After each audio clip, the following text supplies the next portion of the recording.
The candles gutter tonight, my starling, as though even the flame recoils from what it has seen.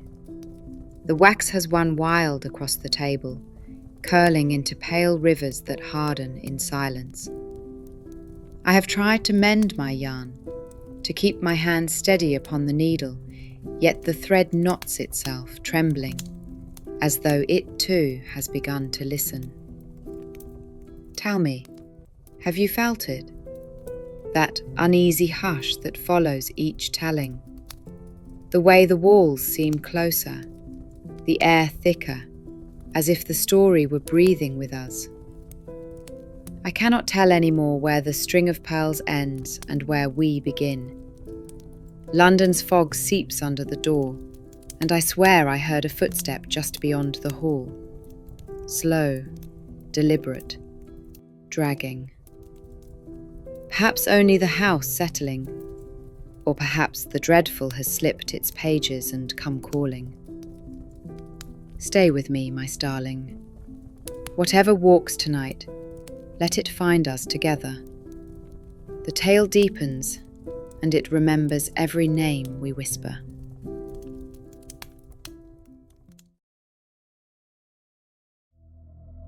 London, when it chooses to be cruel, does not roar, it whispers. The rain had passed, leaving the stones slick as though they had been licked by some patient tongue.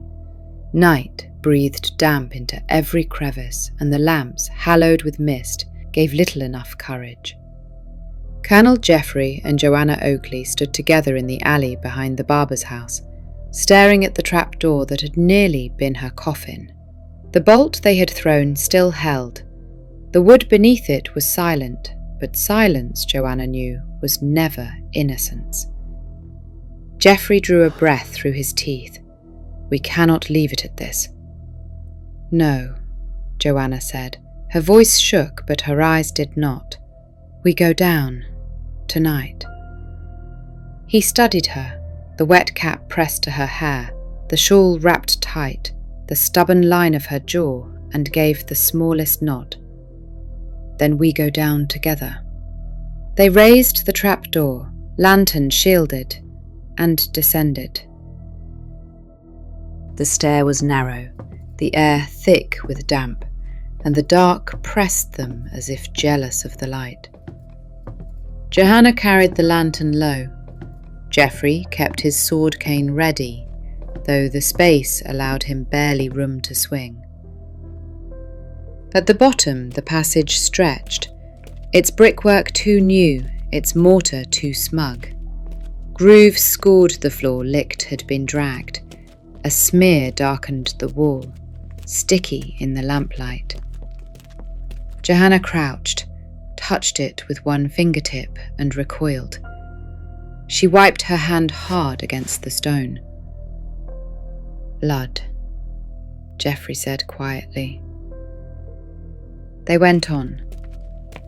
The passage bent, and with the bend came sound, the low rush of heat, the clatter of trays, and voices, one high and weary, one brisk and bright, and behind them both the steady roar of ovens.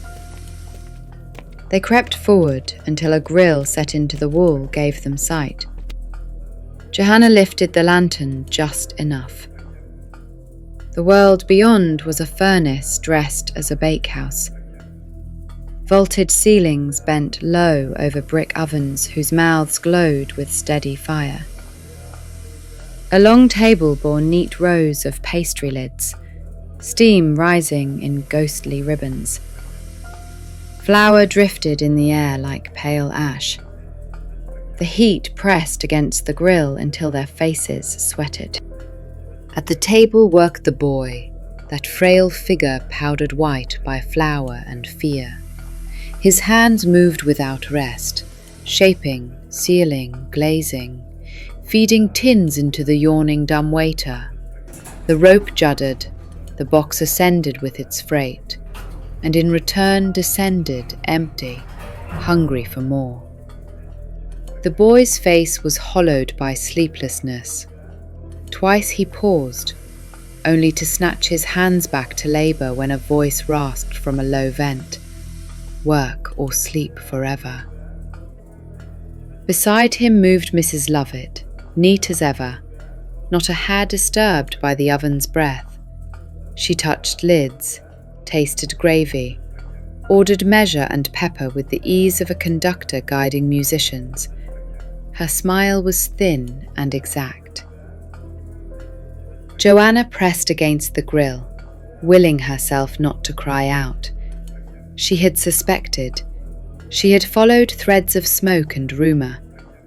But to see it men devoured, their remnants transformed into pies that London praised, was to feel the ground tilt beneath her. Jeffery leaned close. "This is proof," he whispered, "more damning than any magistrate requires. We must leave now, before we—" "Hush," Johanna breathed. She pointed. The far stair opened. Down came Sweeney Todd. He moved easily, as if the heat did not touch him. His lamp shone steady. His eyes glimmered with satisfaction. He crossed to Lovett, spoke in tones too low for the watchers to catch, and drew from his coat a small parcel wrapped in oilskin. Lovett glanced at it, nodded, and directed him to a side chamber. Todd vanished within for a moment, then returned, wiping his hands. The boy flinched each time Todd passed him, as though the barber carried frost in his wake despite the oven's blaze. Lovett produced a small tin from her pocket, opened it, and showed Todd what gleamed within. Even from the grill, Johanna saw the light. White, smooth, round. Pearls. Todd's eyes narrowed. He took them with a faint smile that made Johanna's heart hammer. Proof enough, she thought. Proof strung like beads on a string that Mark had once promised her. Jeffrey's hand closed on her wrist. "Now," he mouthed. "We go now." But Johanna could not yet move. Her gaze was locked on the boy who, when Lovett's back was turned, lifted his eyes to the grill. For one instant, his hollow face seemed to brighten, not with joy, but with recognition that someone, anyone, saw him. His lips formed a word: help. The dumbwaiter rattled. The ovens sighed. Lovett turned again, and the boy bent back to his work. Johanna tore herself from the sight. "Yes," she whispered to Jeffery. "Now." They backed from the grill, careful of every step. The passage seemed longer on the return, the air thicker. At last the stair rose before them, the trapdoor promising night and rain. Jeffery set a hand to the wood. His face was grim, his breath shallow. "Once we are above," he said, "we carry this to men who can act." Johanna nodded. She looked back once into the dark passage, hearing ovens roar in memory. "We carry it," she said, "and we pray London will listen." The trapdoor shifted, and from below, faint but clear, a voice floated up through the brick. "Going so soon?" Johanna's blood froze. Jeffery shoved the trap open, hauled her into the alley, and slammed it down again. The bolt groaned into place. Rain lashed their faces. Neither spoke. Both knew the truth. Todd had seen. The bolt above the trapdoor shuddered once, twice, as though some polite hand below tested it. Then the knocking ceased. The alley filled again with the ordinary night, rain ticking on stone, a drunkard singing down the way, the faint clatter of a cart hurrying elsewhere. Johanna pressed both palms against the wood, as if her weight alone could seal hell. Jeffery caught her wrist. "We cannot bar him forever," he said. "Sooner or later he will force the way." "Then we must be the ones to open it," she replied, surprising herself with the words. "Better to meet him in his pit than to wait for him in ours." Jeffrey's jaw worked as if chewing on scents he could not swallow. Then he nodded once. "Very well." Together they lifted the bolt. The trap yawned, and down they went again. 2 trespassers with 1 lantern, 1 sword cane, and courage they could not afford to measure. The passage seemed altered, as if it had heard their vow and taken sides against them. Moisture gleamed like sweat on the walls. The floor's grooves looked wider, ready to trip them. At each bend, Johanna expected to see Todd waiting, razor idle in his hand. Instead came silence, broken only by the dumbwaiter's clatter in the distance. The grill chamber appeared again. Johanna fought the urge to crouch and peer through it, but Jeffery pressed her shoulder. "No more watching. We must face them." Ahead, a door they had not noticed before stood half ajar. From it came oven heat and the smell of pastry too thick with pepper. Jeffery drew his cane blade, the steel whispering free of wood. Johanna lifted the lantern high, its glow striking the arch above the doorway. They stepped through. The bakehouse stretched wide before them, ovens glaring, tables laden, trays rattling in and out of the dumbwaiter. The boy froze where he stood, hands buried in dough, eyes wide. Mrs. Lovett turned from her ledger with a composure so complete it seemed rehearsed. And at the far end, Sweeney Todd looked up from a tray he had been inspecting, the razor already open in his hand, as if no meal was complete without cutlery. "Well," Todd said, his voice soft but carrying. "The mouse finds its way into the kitchen." Jeffery stepped forward, blade ready. "This kitchen feeds on men, Todd, and we've seen enough to damn you before the whole city." "Damnation is a future concern," Todd answered, advancing a pace. "Survival is a present one." Mrs. Lovett snapped her tin shut and slipped it into her pocket. "Gentlemen, truly. Such dramatics are wasted here.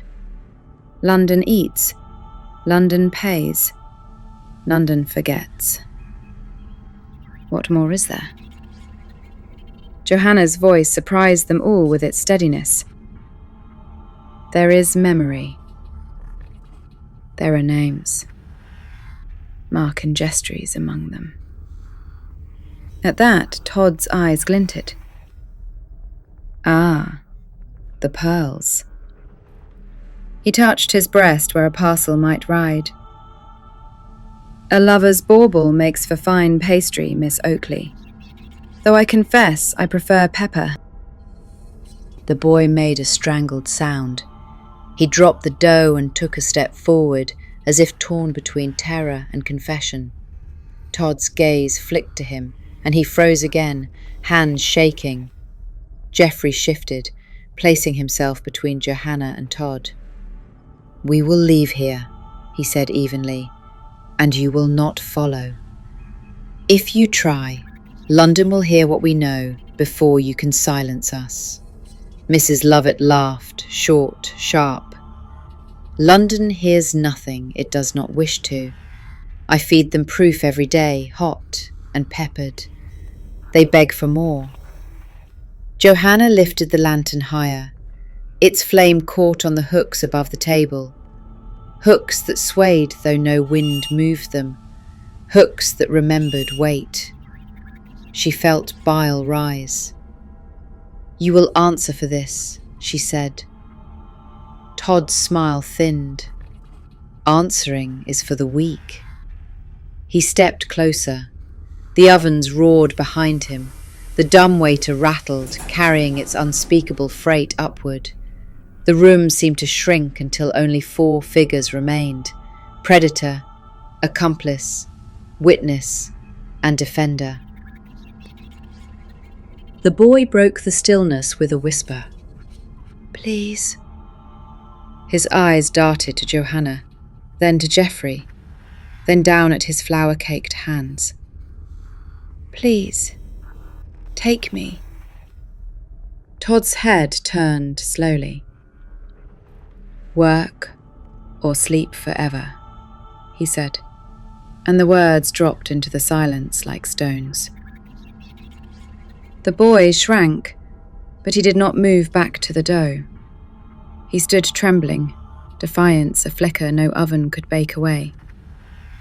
Jeffery raised his blade. "Enough." "Todd, stand aside." Todd tilted his head, studying the colonel with the same curiosity one gives a puzzle box. "Do you know what I admire in soldiers?" he asked. "They march when told, even into death." He lunged. Steel met steel, razor shrieking against cane blade. Sparks spat, briefly brighter than the ovens.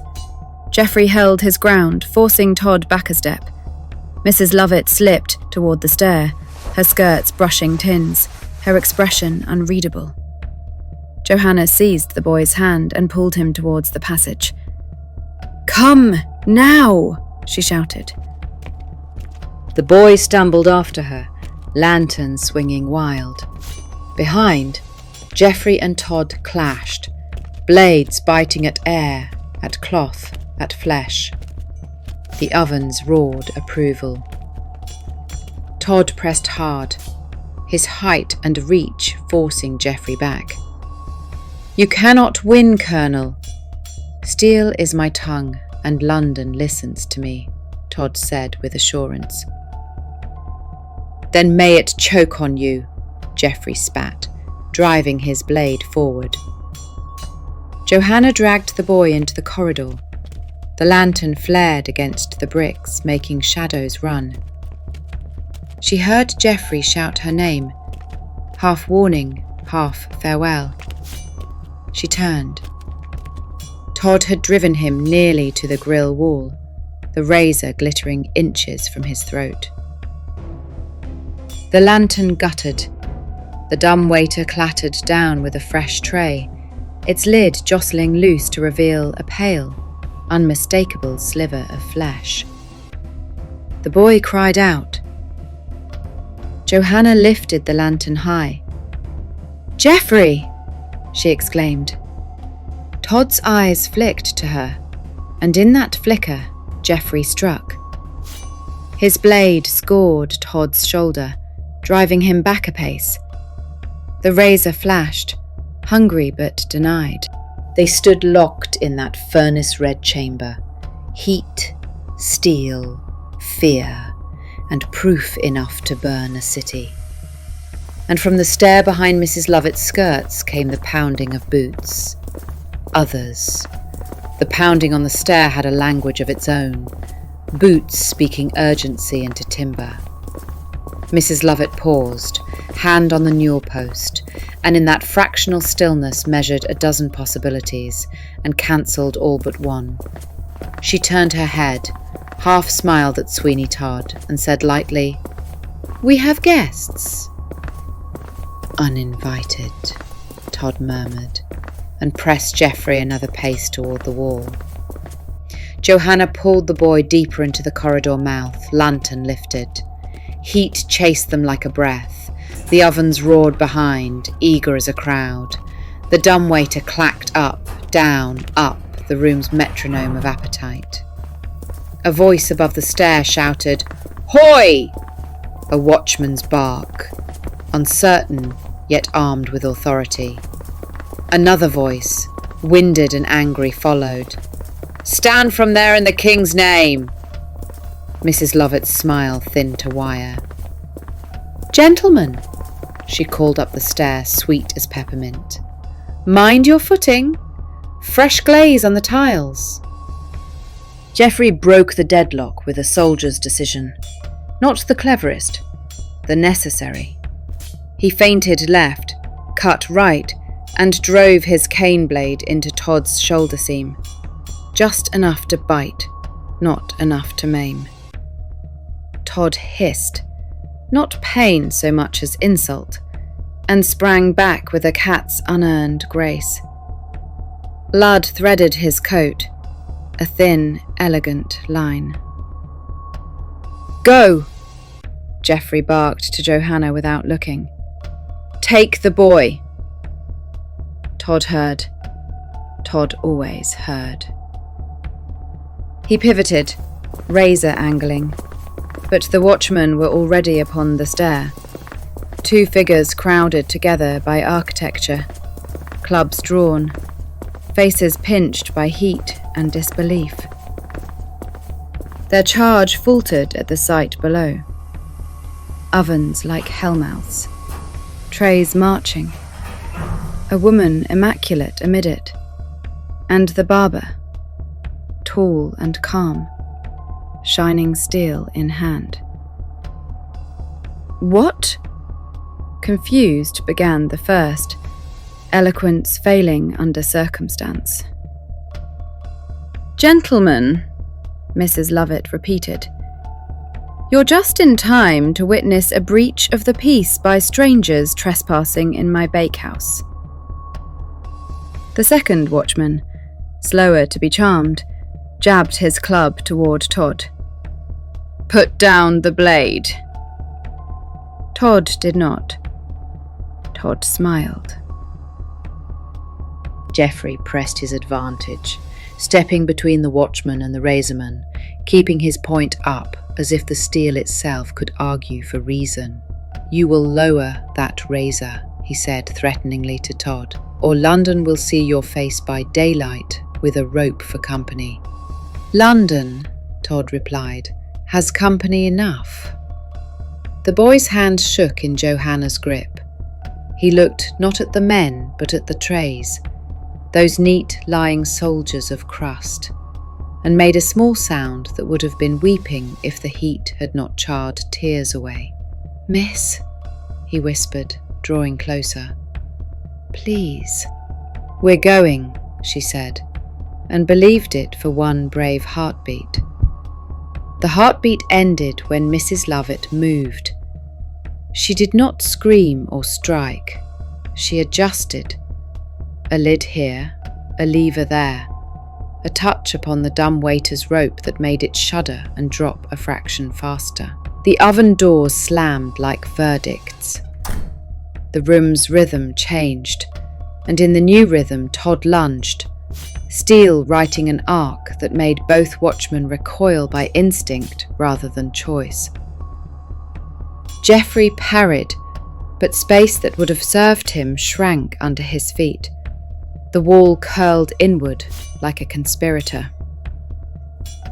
"Out!" Jeffery shouted to Johanna. "To the passage!" They ran, Johanna dragging the boy, lantern a wild comet. The corridor swallowed them, the heat easing by degrees, the sound of clash and clatter braided behind. At the first bend, she risked a look back. Todd had broken past the watchman with a surgeon's cruelty, not disabling them, merely reducing them. One club clattered away. The other man clung to the banister, coughing. Mrs. Lovett descended one step, voice calm. "Mind the gentleman, Mr. Todd." Blood is so hard to scrub. Todd did not dignify advice. He followed. The corridor ran as corridors do in nightmares. Longer when you are chased. Johanna's lantern threw their shadows ahead like fugitives too frightened to wait for their owners. "Left," the boy gasped, tugging at her sleeve. "It goes left, then the grill, then the stair." "How do you know?" she panted. "I have learned the echo," he said, and that was answer enough. Behind, Jeffrey's blade sang against something. Railing? Hook? Then found purchase with a grunt. "Go!" he called again, promise riding the single syllable. "I will be behind you." The promise felt strong enough to step on. They reached the grill chamber. Heat lapped at them from the slits. Flower smoke drifted in with a ghost's insistence. Johanna caught the iron with one hand and swung herself past, lantern held high. The boy ducked, nimble with the desperation of apprentices. Footsteps pursued, multiplied. Todd's measured tread, the watchman's confused scramble, Jeffrey's iron-booted purpose. From the bakehouse, Mrs. Lovett's voice floated, no louder than before, yet somehow everywhere. "Lower the hatch!" "Lock the tubs, and if the gentlemen run, mind they do not run far." "Up," Johanna whispered to the passage like a plea. "Up." The stair lifted itself out of gloom like an answer. She reached it and faltered, not from fear, but for the key of the trap. "Bolt," she swallowed. "We bolted it above. If it's set, we—" The boy wriggled past her, springing up 2 steps at a time. "There's play in it from below." He jammed his shoulder under the door and heaved. Wood grumbled. Iron cried. Rain scent leaked around the edges like freedom making up its mind. "Again!" he gasped. Johanna thrust the lantern into a niche and set both hands to the timber. Together they shoved. The trap rose a hand's width, 2, and then stalled against the weight of the night. Somewhere above, barrels had been stacked in careless authority. The world, as usual, collaborated with power. Footsteps filled the corridor behind them. Johanna did not turn. "Jeffery," she said, not calling, inviting. And at once he was there, bruised, bloody at the lip, blade still bright. He slid beside them, shouldered the trap, and pushed with a soldier's contempt for immovable objects. "Once more," he said through his teeth. "On 3. He counted like a man issuing orders to men who obeyed. 1, 2. 3 came out as a hiss when a cold line laid itself across the back of its neck. "Don't," hissed Sweeney Todd from 3 steps below, tone cordial as a dinner invitation. "Or we add a different opening to this passage." Johanna did not breathe. The boy made a sound as small as a mouse's prayer. Jeffery stood very still. Without taking his eyes off the trap, he said softly, "Miss Oakley, when I move, you take the boy. You do not look back." "I will not leave you," she answered, and discovered she had never said anything truer. He smiled without humour. "You may ignore me later. For now, obey." Todd's breath stirred the wet hair at Jeffrey's nape. "I admire devotion," he said. "It saves me so much conversation." From farther down the passage came the scrape of something wooden, tubs being shifted perhaps, or the dumbwaiter's door finding a new rhythm. From above, blessed, ridiculous above, the night offered help at last. Distant voices, the rattle of a cart, a drunkard's song turning into a shout as if some bystander had noticed a trapdoor trying to be born in the rain. Todd heard it too. He does not hurry, he accelerates. The razor lifted, testing air. Jeffery felt the motion in his bones the way sailors feel wind before canvas knows it. Now, Jeffery said, and exploded. He dropped his weight, turning inside the blade as a swordsman does when he has paid for the lesson with scars. Todd's cut missed throat and scored shoulder. Jeffrey's this time, warm stain blooming. The colonel's cane blade flashed up and across. Steel met steel. Sparks became tiny suns. The force that had braced the trapdoor transferred itself to Johanna and the boy as if intention were a physical thing. They shoved, screamed with effort, and the door reared into the alley like a beast finally taught a trick. Cool night crashed down the stair. Voices sharpened. A watchman's whistle split the rain. "Go!" Jeffery roared, not pleading now, commanding, and Johanna obeyed, driving the boy ahead of her into the open air. They tumbled onto slick stone, fingers clawing at puddles as if water could grant purchase. She spun, reached for Jeffrey's hand, and found empty air. Below, he and Sweeney Todd were iron and fury, locked in a narrow geometry of death. The razor had found his sleeve. His blade had found Todd's coat again. Both men bled. Both refused to learn surrender. Mrs. Lovett stood at the corridor's bend. That ledger smile returned like a mask fetched from a drawer. Johanna seized the trapdoor to slam it and froze. Todd had lifted his face and was looking straight at her. Not past her, not through her. At her, with a calm so pure it made her sick.